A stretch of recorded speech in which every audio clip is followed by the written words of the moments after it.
Follow the light. Podążaj za światłem. Witajcie, kochani. Dziś trochę o nieświadomości, o archetypach, które są jej treścią i o świetle, piątym żywiole, między innymi w szamanizmie celtyckim, który jest najważniejszym symbolem prowadzącym mnie przez życie, utożsamianym przeze mnie z informacją i miłością, tkaniną wszechświata. Wiele tajemnic nieświadomości już poznaliśmy. Czas na małe podsumowanie i uzupełnienie. Wiemy już, że proces ewolucji kolektywnej, ewolucji cywilizacji jest analogią procesu ewolucji indywidualnej, w myśl jednej z zasad zawartych w Kybalionie Hermesa Trismegistosa, jak na dole, tak na górze, i przekazów Carla Gustava Junga, Kena Wilbera i innych wielkich nauczycieli. Proces ewolucji indywidualnej, nazwany przez Junga indywiduacją, jest procesem stopniowym, etapowym, związanym z konfrontacją z kolejnymi archetypami. Podstawowe archetypy wyróżnione przez Junga to kolejno archetyp cienia, animy lub animusa, starego mędrca lub wielkiej matki i ostatecznie archetyp jaźni, pełni, którą można nazwać świadomością jedyną, duchem czy też Bogiem. Każde spotkanie z archetypem jest jednocześnie spotkaniem z jaźnią, duchem, Bogiem, które decyduje o tym, kiedy i w jaki sposób pojawi się w naszym życiu szansa, jaką jest spotkanie z każdym kolejnym archetypem. Aby proces ewolucji był udany, konieczne jest rozpoznanie i integracja archetypu. Jeśli archetyp nie zostanie rozpoznany i zasymilowany, szansa zostaje zmarnowana i lekcję trzeba powtórzyć. Nierozpoznany archetyp powraca do nieświadomości po to, by ponownie zamanifestować się w naszym życiu, dając nam kolejną szansę. To dlatego w ramach powtórzenia źle odrobionej lekcji nieświadomie wybieramy podobnych, chociaż pozornie zupełnie innych partnerów czy partnerki, wchodząc w związki będące odwzorowaniem poprzednich. Dlatego w kolejnej pracy spotykamy podobnego szefa i dlatego przeżywamy wciąż te same doświadczenia w innego rodzaju relacjach. Trafnie opisuje to jeden z moich ulubionych cytatów Junga, który mówi o tym, że dopóki nie uczynimy nieświadomego świadomym, będziemy żyli w iluzorycznym przekonaniu, że to los kieruje naszym życiem. To nie los, to poziom świadomości. Poziom świadomości decyduje o tym, czy jesteśmy w stanie odkryć, co naprawdę ukrywa się za osobą lub wydarzeniem, które pojawiły się i zazwyczaj wstrząsnęły naszym życiem.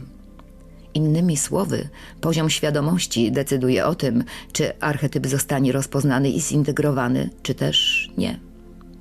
Jeśli nie rozpoznamy archetypu, archetypowego, silnie naładowanego emocjami wzorca, będziemy wciąż spotykać osoby, których zachowanie nas oburza, do momentu, w którym uświadomimy sobie, jaką, wymagającą transformacji naszą własną cechę, wzorzec lub zachowanie ta osoba odzwierciedla.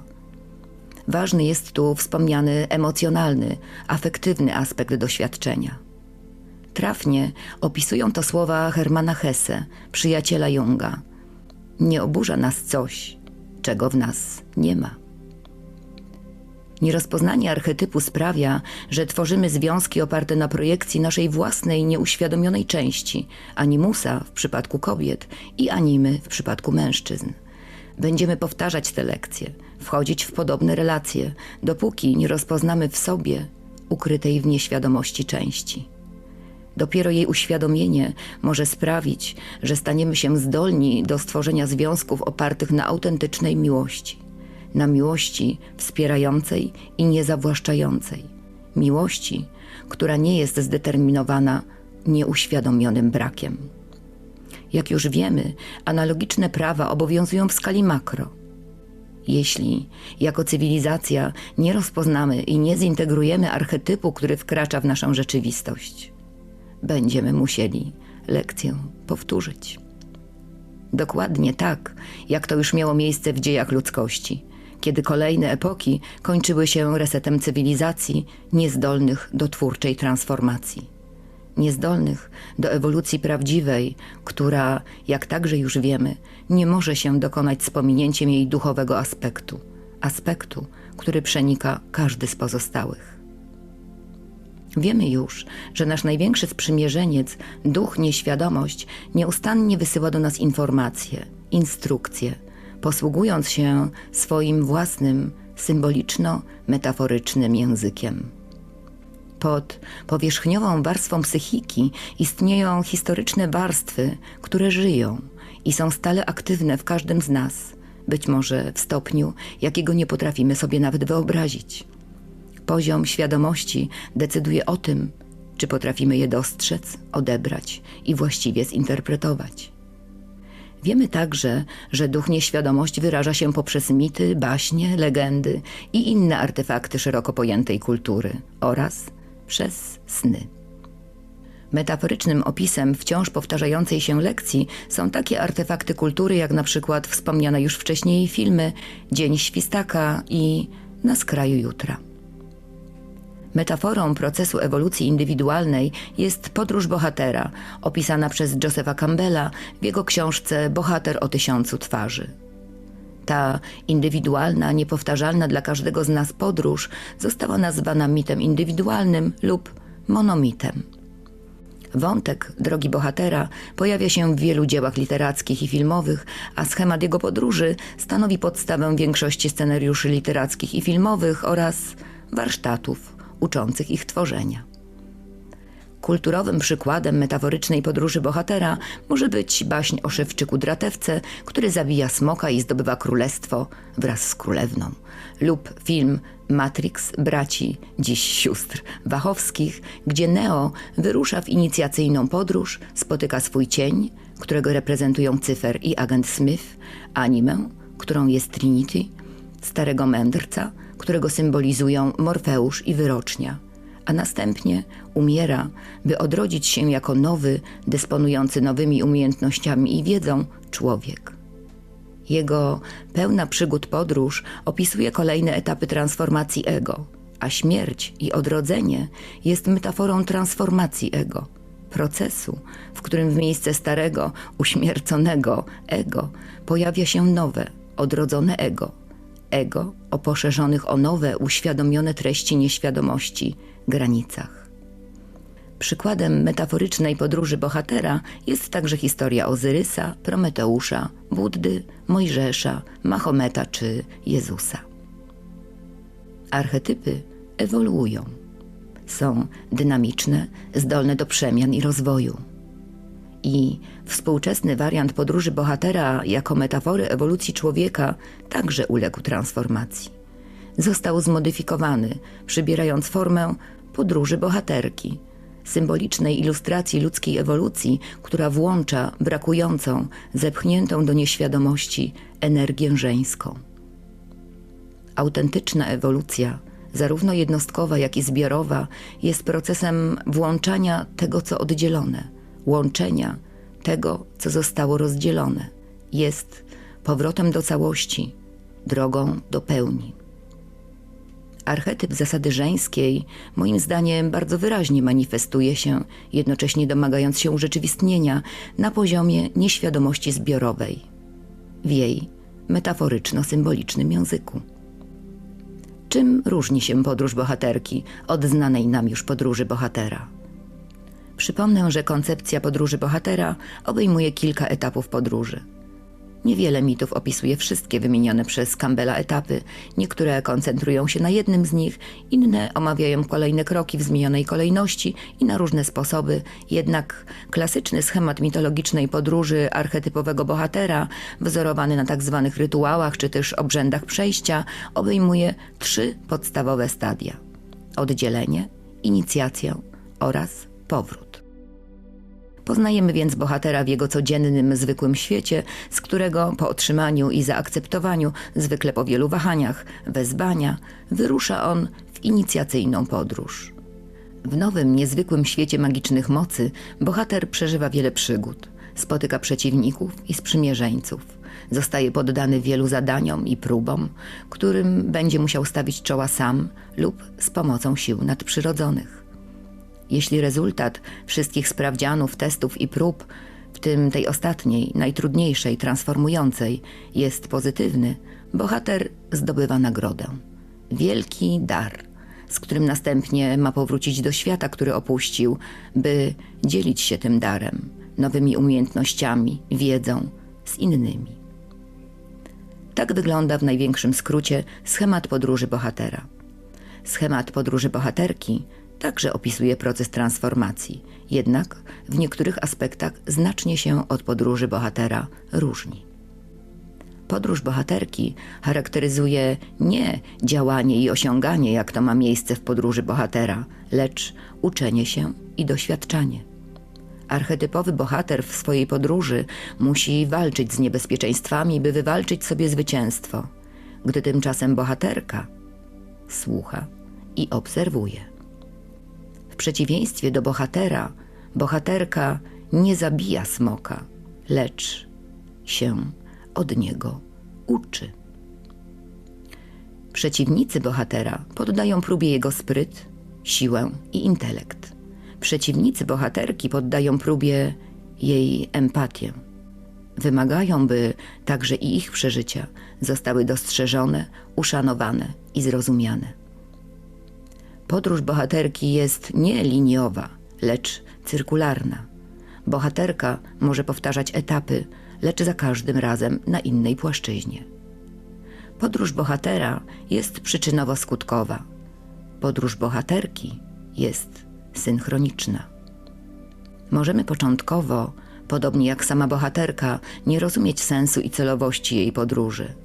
Podróży pełnej pozornie przypadkowych, pozbawionych logicznego związku zdarzeń, które jednak ostatecznie okażą się być pełne znaczenia. Jest jeszcze jedna bardzo ważna różnica pomiędzy podróżą bohatera i bohaterki. Podróż bohatera dokonuje się etapami, w których konfrontacja, uświadomienie, rozpoznanie i integracja każdego z kolejnych archetypów warunkuje przejście do następnego etapu. Bohater musi więc najpierw rozpoznać i zasymilować oraz transformować cień, by dana mu była kolejna szansa, jaką jest konfrontacja z kolejnym archetypem, a więc z archetypem animy lub animusa. Tymczasem bohaterka może być na kilku etapach rozwoju jednocześnie. Oznacza to, że może ona w tym samym czasie konfrontować się z różnymi archetypami, na przykład z archetypem cienia i jednocześnie z archetypem animy lub animusa. Moim zdaniem z taką właśnie sytuacją w skali makroświata mamy obecnie do czynienia. Konfrontujemy się jednocześnie z archetypem zbiorowego cienia i archetypem animy, energii żeńskiej. Droga ewolucji ludzkości jest więc drogą bohaterki, drogą energii żeńskiej w rozumieniu energii stwórczej, tworzącej, kreującej, a nie niszczącej. Drogą uniwersalnej, współczującej miłości. Drogą prawdy i światła. Drogą wybaczenia i sobie, i innym. Kojarzone często z nieprawdą mity, jak udowadnia współczesna nauka, zwłaszcza psychologia głębi, są w rzeczywistości największą ekspresją ducha nieświadomości. Są nośnikami i najpełniejszymi wyrazicielami ponadczasowych prawd. Historie bogów, o których opowiadają mity, są wyrazem zapisanej w głębokich warstwach psyche historycznej prawdy absolutnej. Energię, czy też zasadę żeńską w perskim micie omówionym w filmie Mit o Simur i upadłych aniołach w serii The Heroine's Journey symbolizuje bogini lub odpowiadająca jej mitologiczna Simur. Ona, ptak, 30 ptak, symbol transformacji. Metaforą, symbolem czy też reprezentacją tej samej energii jest pierzasty wąż, Quetzalcoatl, Kukulkan, Viracocha z mitologii rdzennych Indian, o którym była mowa w poprzednim filmie pod tytułem Potęga mitu. Kulturowych manifestacji ukrytej w nieświadomości informacji, przekazów, wskazujących na to, że archetypem, który ma zostać rozpoznany i zintegrowany, jest archetyp zasady żeńskiej, archetyp bogini matki, matki natury, jest więcej. Manifestacje energii żeńskiej w rozumieniu nie płci, lecz wartości, jakie reprezentuje, możemy dostrzec w widocznym na wielu płaszczyznach rozprzestrzeniających się ideach powiązanych z wegetarianizmem lub weganizmem, ekologią czy permakulturą. Manifestacją zasady żeńskiej są także symbole pozytywnej transformacji, pełni i uniwersalnej miłości, będące efektem inspiracji, impulsów pochodzących ostatecznie z tego samego źródła, jakim jest sfera nieświadomości zbiorowej. Mam tu na myśli wszechobecne jednorożce, flamingi czy jelenie oraz pojawienie się niektórych archetypowych, mitologicznych treści we współczesnych artefaktach kultury, w planszowych i cyfrowych grach. Wierzę także, że nieprzypadkowo jednym z ostatnich obrazów zawartych w Red Book wielkiego wizjonera Carla Gustawa Junga jest ilustracja symbolizująca energię żeńską. O Jungu i jego Czerwonej Księdze mówiłam w pierwszym filmie z serii Tajemnica kodu nieświadomości. Warto wiedzieć, że Jung zostawił wyraźne instrukcje co do terminu publikacji zarówno Czerwonej, jak i kolejnej, czekającej na odpowiedni czas, Czarnej Księgi. Na zakończenie chciałabym Wam opowiedzieć o tym, co wydarzyło się już po emisji filmu opowiadającego o micie o Simur i związanym z nim micie o upadłym aniele Zalu, bowiem historia ta trafnie opisuje potęgę nieświadomości i sposób jej działania. Otóż w filmie tym połączyłam mit o Simur i upadłych aniołach z przekazem Majów, których gościłam w swoim domu, przekazem dotyczącym symboliki nietoperza w ich kulturze. Tu ponownie odsyłam do filmu. Połączenia tego dokonałam, jak sądziłam, zupełnie przypadkowo. Nawet przez moment nie pomyślałam, że zestawienie mitu o Simur z symboliką nietoperza może mieć jakieś głębsze znaczenie. Myliłam się. Ten kolejny w moim życiu dowód, kolejny, bo było ich wiele, ale to temat na inną opowieść, dowód na to, że nieświadomość naprawdę jest źródłem i fundamentem świadomości, ujawnił się dzięki informacji przekazanej mi przez przyjaciela po emisji filmu. Otóż mit o Simur, o czym nie wiedziałam, ma ciąg dalszy, którego nie znałam wcześniej. Najważniejszym przesłaniem perskiego mitu jest idea przekazana przez Simur Zalowi, który następnie, jak mówi mit, przekazał on swemu synowi, Rostamowi. Idea ta wyraża się w ponadczasowych prawdach, które w dużym uproszczeniu brzmią mniej więcej tak. Po pierwsze, nie można odnaleźć prawdy w świetle innych. Po drugie, prawda widziana w świetle innych jest zwiedzeniem, oszustwem i manipulacją. Po trzecie, aby odnaleźć drogę do prawdy, trzeba nauczyć się, jak nietoperz, widzieć w ciemności. Kierując się wewnętrznym światłem, oświetlając sobie drogę, tak jak czynił to mitologiczny Rostam, światłem swoich oczu, które, jak wiadomo, są zwierciadłem duszy. Dla mnie esencją przesłania, jaki niesie z sobą omawiana część mitu, jest metaforyczny opis ewolucji człowieka, którego celem jest odnalezienie boskiego pierwiastka w sobie, podążanie drogą światła, która doprowadzić ma do prawdy, celu naszej podróży. W strefie wolnej woli, jaką jest nasza planeta Ziemia, wciąż możemy wybrać połączenie z naszym transpersonalnym wymiarem, z energią życia, prawdy, światła i miłości. Wierzę, że osiągnęliśmy poziom świadomości, który pozwoli nam dokonać właściwego wyboru. Dziękuję i do usłyszenia.